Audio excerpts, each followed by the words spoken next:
In this video, I answer a question from someone who is dealing with hip pain and pinching in the hip flexors every time they squat and work out, which isn't getting better with foam rolling and mobility work. I cover the following in the video.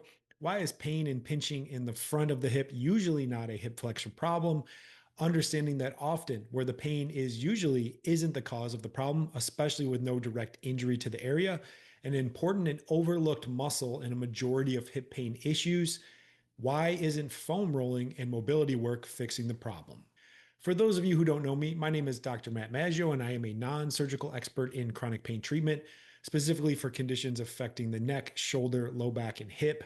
My focus is on finding and fixing nerves that become stuck to muscles with a glue like substance called adhesion, also known as scar tissue, and then reducing inflammation from chronic pain naturally without the use of medications or injections. This leads to a big increase in flexibility, functioning, and long lasting pain relief. All right, so this week's question came from Anna on Instagram. Let me read it. It says, I really enjoy being active, especially doing CrossFit style workouts and lifting weights. Every time I do any lunging or squatting, the front part of my hip is jacked up for several days, causing me to limp and not be able to do much of anything until it settles down. I had an x-ray done and they said the joint was completely fine and no issues with the hip. I do lots of mobility work before and after my workout and even foam roll out my hip flexors and my quads. But all that does is allow me to do the workout and I pay for it right after. What do you think is going on here and why does it seem to be getting worse, even though I'm doing all my mobility work? Thanks so much for sending in that question, Anna. And just a quick reminder, if you have any questions or you're looking for answers specifically on neck, shoulder, low back, or hip pain, then send a message to me. And if I think my insights can help, I'll be sure to get a video out to you. All the information to do that is in our profile or wherever you're consuming this video. All right. So hip impingement, honestly, whenever I hear anything with like impingement or syndrome in it, it's really just a code word for the provider or the doctor diagnosing it. It really doesn't have a clue as to what's going on. It doesn't really tell us the specific issue. And I always say, if you don't know what the problem is, you sure as heck aren't going to be able to fix it. So a big question I'm always asking, especially in these situations, was there a direct injury to the hip itself? You know, maybe a fall, an accident, some type of sporting injury, something like that. And a lot of times when I'm seeing pain in an area without any injury, I'm usually going to start searching for a compensation somewhere else. Next thing is just this idea I talk about, what is the cause versus the effect? So much treatment these days is really focused on the effect. You know, you go in, you're like, hey, the front part of my hip hurts.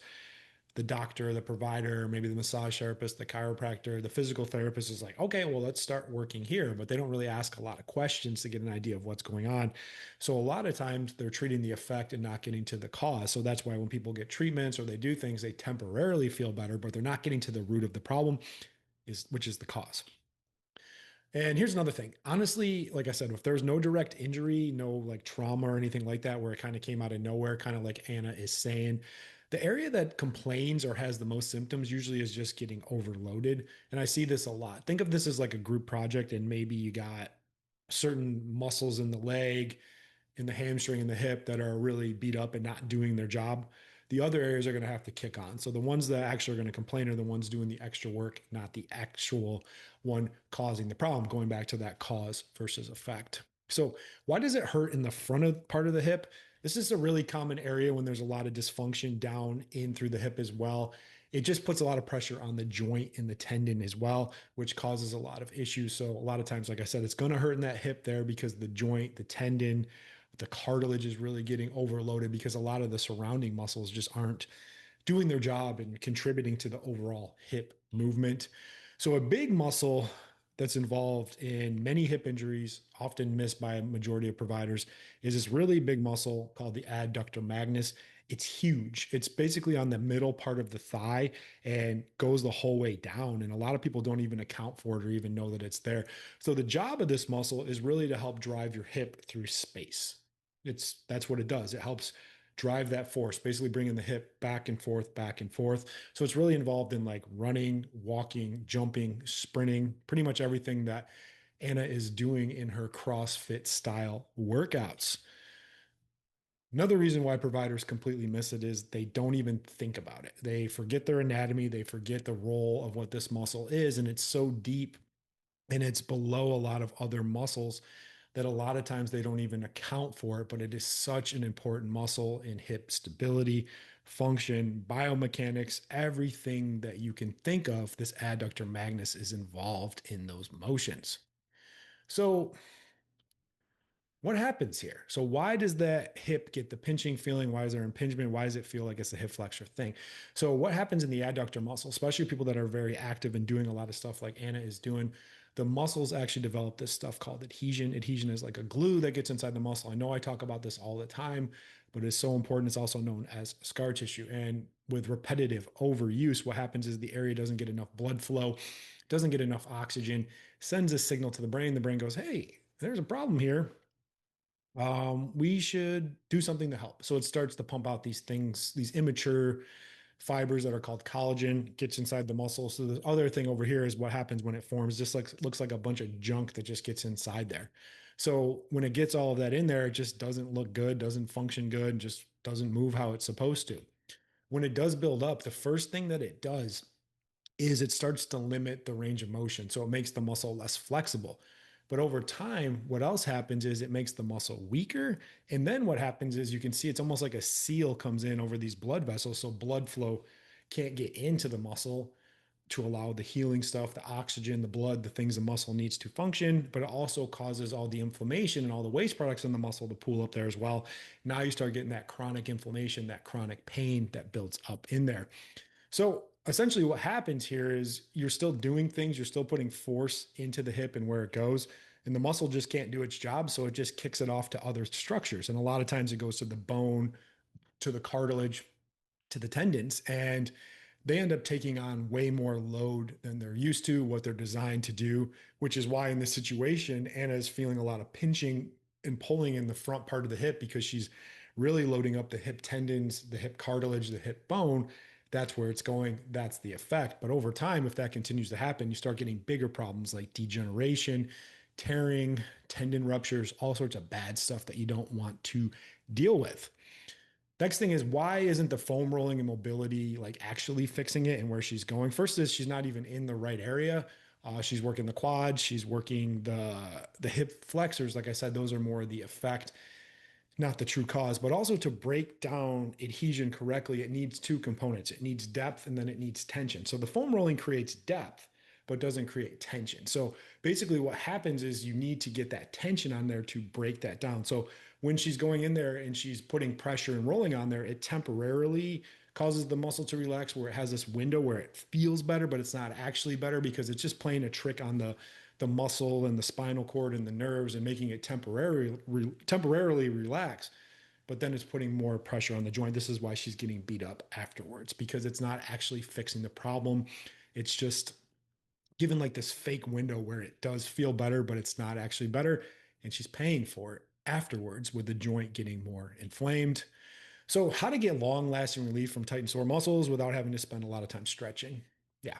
I mean, I'm all for stretching and mobility if it's helping, but the problem is it's past that point and it needs something different. First thing that we do in our clinic and the way we work things is we start with a full consultation first where we're asking questions, we're getting details about what's actually going on and getting to the root cause of the problem. Then off of that, we do a functional based evaluation with data. We do testing measurements for a hip. I'm looking at the hip, the hamstrings, the quads, the ankle, the foot, the low back, getting an idea of everything going on so I can get to the root cause of the problem. Then once we figure out exactly where the problem is, we do precision treatment with proper depth, then tension. That's what actually breaks down the adhesion, gets it functioning better, gets it moving better, gets some blood flow, everything back to the area. And when we're treating it, the treatment itself should never be uncomfortable. It should be a little bit uncomfortable, I mean, but it should never be excruciating. If it's hurting like crazy, a lot of times the provider isn't even on the muscle. They're not really doing anything effective. And just because it hurts doesn't mean it's actually working. Next is once we treat it, we have tests and measurements after the treatment to know if a change is made. We should see an improvement in a functional basis, like things should continue to improve and move as we break things down. Things are going to continue to function better. Come back the next visit, we remeasure, and we should see that those tests are actually continuing to improve. That's how we know we're making long and lasting and real changes into the muscle and the area. start the next treatment with the measurements and tests, and we're going to be able to see that those tests held and that we had a successful treatment. We have real data, not just like, hey, how do you feel? It's real data to know we're making progress. Then once we establish it, we typically do a treatment plan anywhere from 6 to 10 visits to get it fully resolved. I always say we try to get about 8 to 10% better per visit. We don't want to overtreat it and kill it too much, because if we beat it up too much, it's not going to heal.